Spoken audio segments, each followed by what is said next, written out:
Hello guys, welcome back to our channel Gaming Basics. In today's video, I will be teaching you guys how to add the phone number on your PlayStation account using your phone.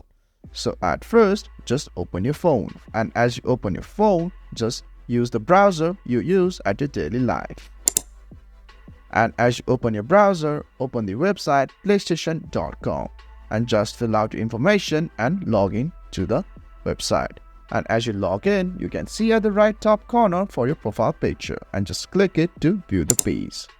And as you do that, go in the option account settings at the first. And guys, it takes a while to load because it depends on your internet speed.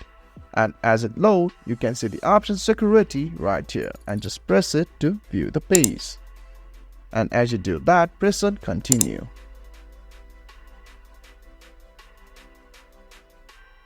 And guys, just scroll down where you can see the option mobile number and click on the option edit.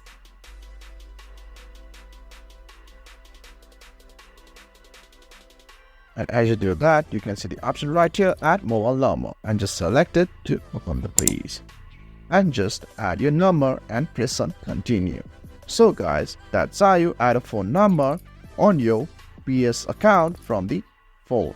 If you find our video helpful, please leave a like and please do not forget to subscribe our channel. Also hit the bell icon to get updates with our latest videos and drop a comment for reviews and more content like this. I will see you guys again in our next video. Thank you for watching.